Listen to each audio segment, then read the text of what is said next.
आमचे मित्र दोन शेतकरी पुत्र नारायण लोखंडे आणि विकास जाधव मागच्या 5 दिवसापासून या ठिकाणी उपोषणाला बसलेले आहे। उपोषणाचा अर्थ काय आहे? अन्न न घेणं, पाणी न घेणं। उपोषण कशासाठी आहे? शेतकऱ्यांच्या मागण्यासाठी। उपोषण कशासाठी आहे?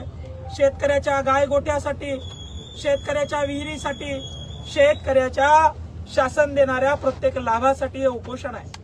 अधिकाऱ्यांनी मास्टर झिरो केले त्याचं हे उपोषण आहे। उपोषण कोण करताय? शेतकऱ्याचे पोरं करतायत।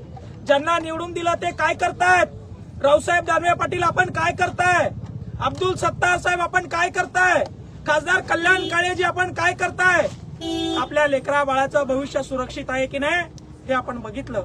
आपण तेवढी पुंजी जमवली, आपण आपले घर भरून घेतले। आपण मालदीव म्यानमारला फिरायला गेला असाल, तिकडे अय्याशी करत असाल, मात्र शेतकऱ्यांच्या ज्या जबाबदाऱ्या होत्या त्या विसरून तुम्ही तुमच्या लिमिट आता क्रॉस केलेल्या। तुमच्या मतदारसंघामध्ये तुमच्या घराच्या बाजूला, तुमच्या लाखोच्या करोडोच्या बंगल्याच्या बाजूला पोरं उपोषणाला बसले। पोरांची मागणी शेतकऱ्याची आहे आणि तुम्ही इकडे वाकूनही बघत नाही। एवढी मगरुरी तुमची आहे, एवढा मास तुम्हाला चढलेला आहे, एवढी मस्ती तुम्हाला आलेली आहे। तुम्ही येऊन बघणार नाही, उपोषणाची दखल घेणार नाही, आंदोलनाची दखल घेणार नाही। सरकार बस झालंय, सरकार हिटलरशाहीवादी वागतंय। मात्र लक्षात ठेवा, आम्ही हिटलरशाही होऊ देणार नाही। आम्ही या स्वतंत्र भारतात जन्माला आलेले तरुण पिढी, शेतकऱ्यांची, छत्रपती शिवाजी महाराजांची, डॉक्टर बाबासाहेब आंबेडकरांची वारसाची प्रेरणा घेऊन या ठिकाणी आम्ही लढत आहोत। लक्षात ठेवा, एक हिटलरशाहीवादी कराल, दडपशाही कराल, गोरगरीब कष्टकरी शेतकऱ्यावर अन्याय कराल तर याचा उद्रेक झाल्याशिवाय राहणार नाही आणि हा वनवा तुमच्या घरापर्यंत आल्याशिवाय राहणार नाही।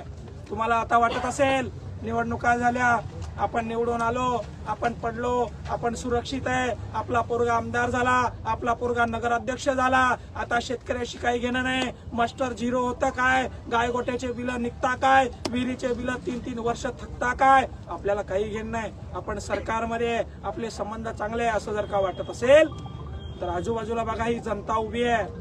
ही जी जनता आहे ही शेतकऱ्याचे पोरं आहे आणि हे शेतकऱ्याचे पोरं तुमच्या नरड्याचा घोट घेतल्याशिवाय राहणार नाही, कारण यांच्या हक्काचं तुम्ही लुटून खाल्लंय।